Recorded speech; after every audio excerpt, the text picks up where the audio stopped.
Good morning. It's Monday, February 23, and this is the Brussels Playbook podcast.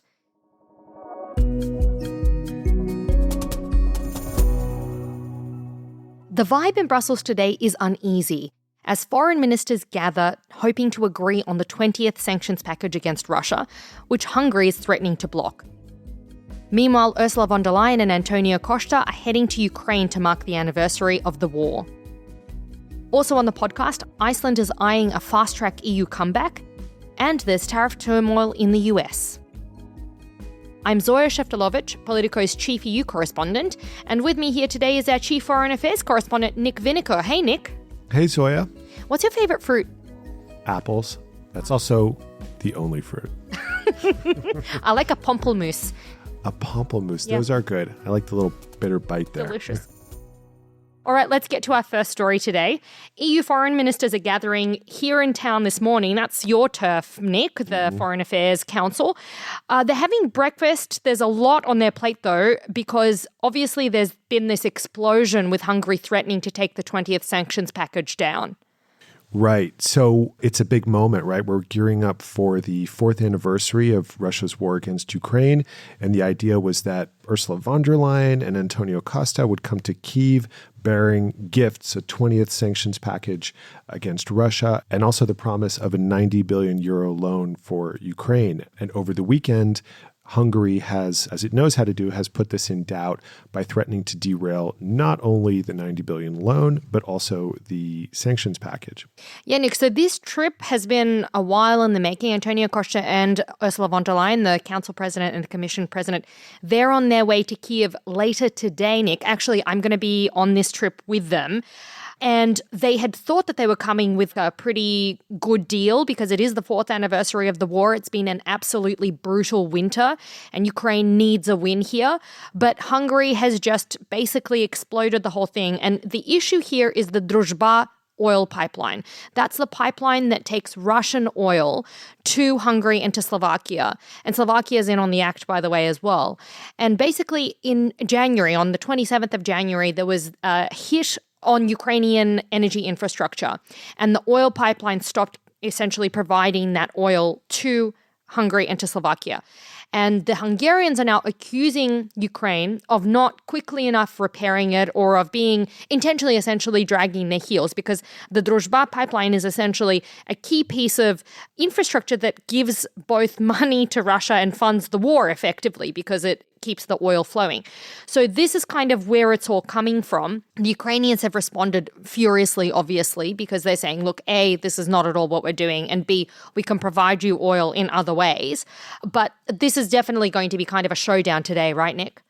Absolutely. And I was chatting with some diplomats ahead of the FAC, and what they say is, indeed, there is this issue that you just described about the Druzhba pipeline, but they say this is something that Orban is very good at doing. One of them described him as a sort of black belt in orchestrating these moments where he becomes the protagonist. He's holding everything up, and he's done it very well. And he's got all these different things in the air: the sanctions, the loan, the EU top officials going to Kyiv. And of course, it's a recipe for putting himself right in the middle of this action. Some of those diplomats were saying, perhaps don't expect a deal on the sanctions today, but remember that Orban almost always backs down on his threats.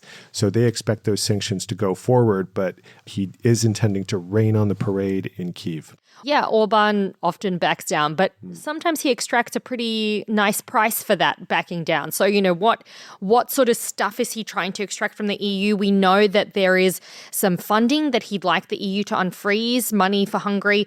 We know that his election is coming up very shortly. There's, you know, it's in April, Nick. So he wants to use this spat essentially at home to win over votes because he's behind in the polls. And we know that this is key for him. Exactly. I think what he's trying to get here is political points to show his voters that he really is Ukraine's top opponent in the EU and that he's willing to go head to head with the Commission, with other member states to hold up this money, to hold up these sanctions. And that's what he's doing. Yeah. And on the sanctions, a key element of the sanctions that I think it is worth us talking about today is this maritime services ban. That's where basically Russian oil, it still depends on European-linked services to reach its buyers. So it's like insurance, shipping management, port services, refueling.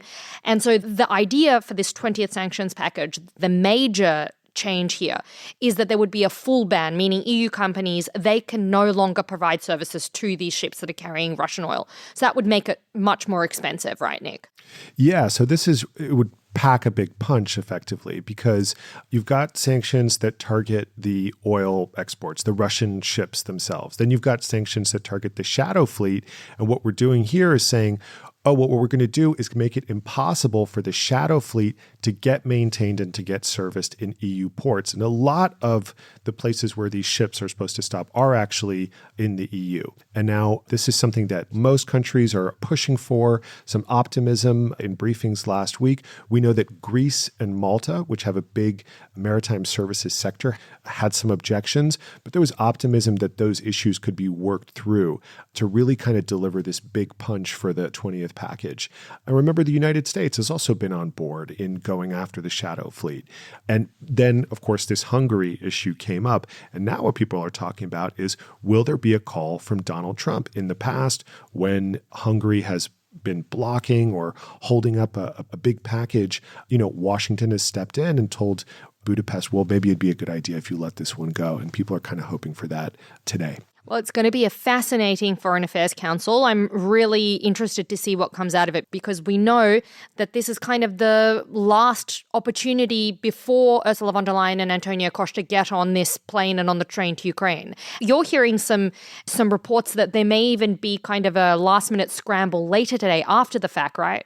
Indeed, there's the FAC, but there's also the real last chance is a co-reper gathering of EU ambassadors is supposed to take place today after the FAC meeting, where perhaps they could pull an 11th hour deal on the sanctions to get that over the line.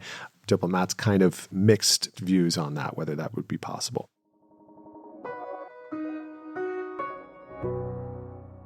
All right, Nick, let's actually go north now for our second story. There's been lots of talk since the Icelandic election back in 2024 about the country potentially restarting its EU accession negotiations. Now it's looking like things are going to move quite a lot faster. The ruling coalition had promised to hold a referendum on restarting talks by 2027, but I'm reporting this morning that preparations are actually underway for a referendum that could come as early as August. Right. And this is part of the rapid geopolitical shifts we're seeing with Trump. He has imposed 15% tariffs on Iceland. He's also repeatedly mentioned Iceland in the context of Greenland, and he's managed to spook all the inhabitants of that island. And this is really unsettling for a country that doesn't have its own army, relies on NATO and a 1951 defense agreement with Washington for its security. But Zoya, you've gone into this in your story. What sense did you get? Is this mostly kind of about the larger picture here for the Icelandic people? This began back in 2024, quite a long time before Trump was back in the White House. So I think this conversation had already started. But definitely all of this Trump stuff has lent a new sense of urgency. And the main concern that I've been picking up when I'm talking to my sources here, it's about security more broadly. So it's not just about, is Trump going to come and invade? I don't think that is so much of a concern. Although, again, we heard Trump just over the weekend say that he's going to send a ship to provide healthcare to Greenland. And I think, again, every time he brings up Greenland, every time he says something like that, it spooks the countries that are kind of on their own in that Arctic area. But Iceland is a pretty small country from the perspective of population. It's only got around about 400,000 people. It's quite a wealthy country. It's got a really high GDP. It's per capita the fifth highest GDP in the world. But ultimately, it is quite defenseless because it doesn't have an army and it doesn't have the capacity to defend itself.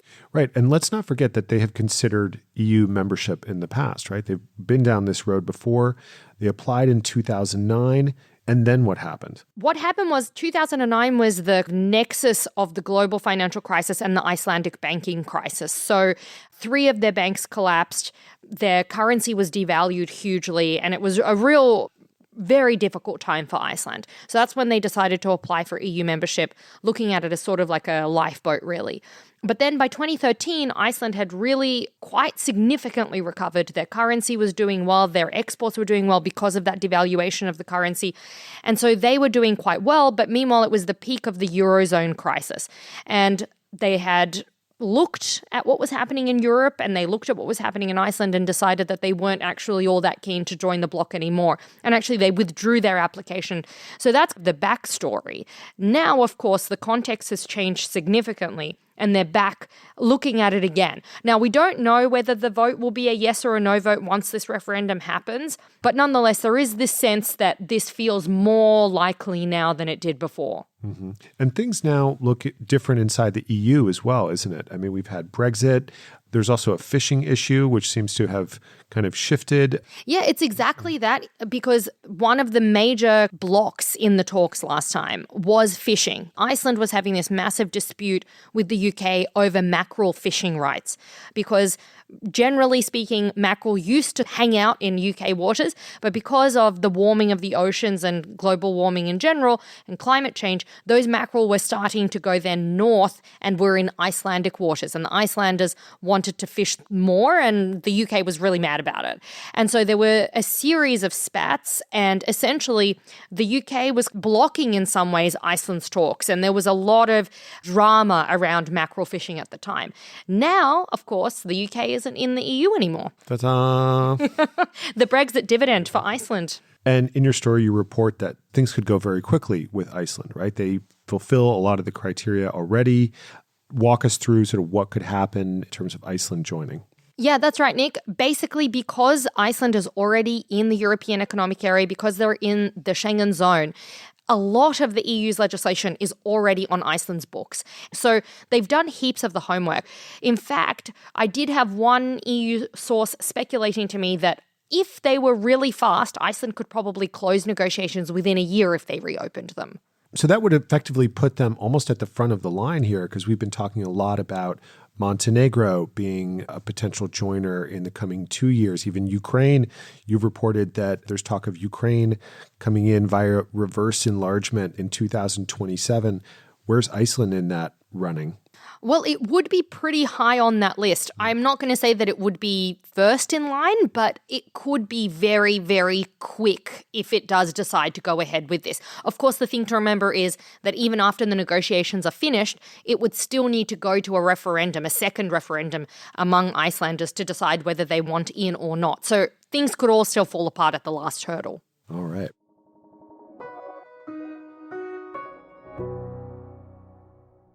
And finally, Nick, trade drama in Washington. The European Commission has issued a pretty extraordinary statement calling for full clarity from the US after the Supreme Court struck down Donald Trump's global tariff policy. And then Trump announced that he was going to slap 15% tariffs on everyone anyway. What is this all about? Yeah, I mean, it's just the topsy-turvy, crazy trade story is heating up again. And we had the Supreme Court ruling that Trump's global tariffs, which are the centerpiece of his economic policy, were unlawful.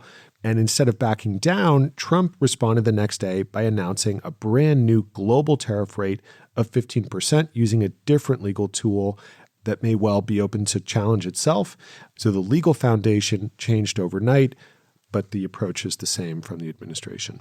Yeah, so this really puts into doubt that Turnberry agreement that the EU and the US struck last summer, because it just means that we don't know whether the US is going to be able to stick to its end of the deal.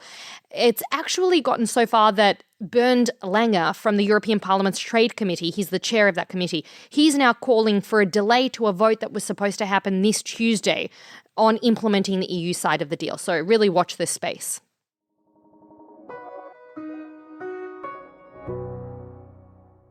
Before we go, Nick, you've got a special birthday shout out for someone who's on your beat. Yeah, happy birthday to Poland's Foreign Minister Radoslaw Sikorski, who happens to be in the room for the Foreign Affairs Council today. Yeah, Radek Sikorski, who is fond of a razor remark of his own, so maybe he'll serve up a slice of cake and maybe a little more to his old mate Sziato from Hungary, hey? Absolutely. Those two are known for going at it on Twitter, and what better time to do it than on your birthday? Well, I've said it before and I'll say it again. 100 lat. All right, folks, that's it from us today. Thanks for joining us. Please do subscribe. Make sure that you rate and review us. Tell your friends, tell your mum. I'd like to hear from her. Tell her to WhatsApp us. Numbers in the show notes. Nick, thank you for joining us today. Thanks for having me, Zoya. I'm Zoya Sheftalovich. Thanks so much.